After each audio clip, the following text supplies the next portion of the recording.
Ez én vagyok. És még 3 ember. Segíteni fogok nekik. Valami nehéz dologban.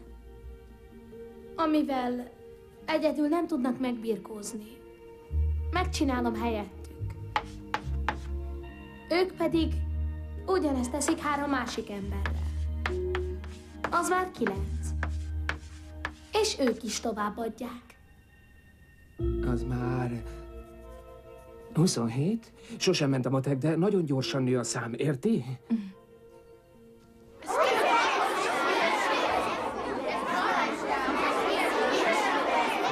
Jól van, csendet kérek, halljam a véleményeket. Igen? Szerintem jó ötlet. Sean? Hülyeség. Adam? Becsületkassa. De senki nem becsületes. Na és? Te sem vagy az? Úgy tűnik, az osztály szerint túlságosan utopisztikus Trevor ötlete. Mit jelenthet ez a szó? Amolyan tökéletes világ. És? És? Miért támadt ez az ötleted? Mert... Minden olyan szar. Az add tovább mozgalmat. Mégsem vagy büszke rá? Hát, igaz, hogy kaptam egy jeles társadalomismeretből, de csak a jó szándékért. Amit akartam, nem jött össze. De itt vagy. Igen, de nem tudom, sok mindent próbáltam, de egyik se sikerült. Anyának igen.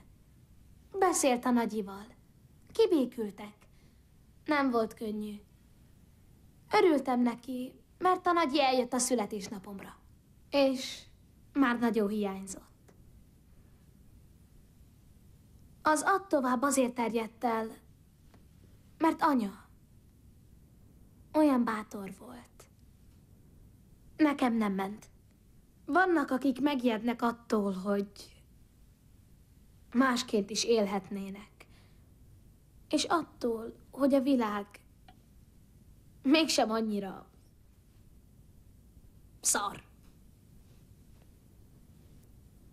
Vannak, akik úgy hozzászoknak a dolgokhoz, még a rossz dolgokhoz is, hogy nem mernek változtatni. Az ilyen emberek feladják. És ha ők feladják, mindenki veszít.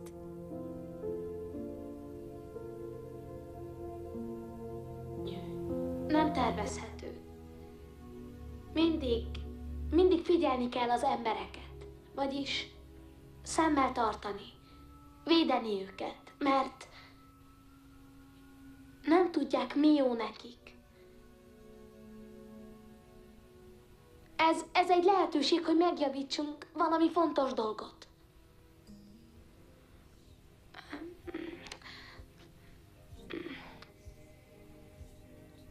Például egy embert.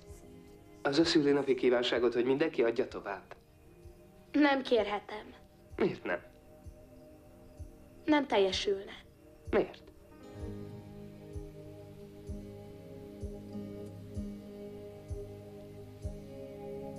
Már elfújtam a gyertyákat.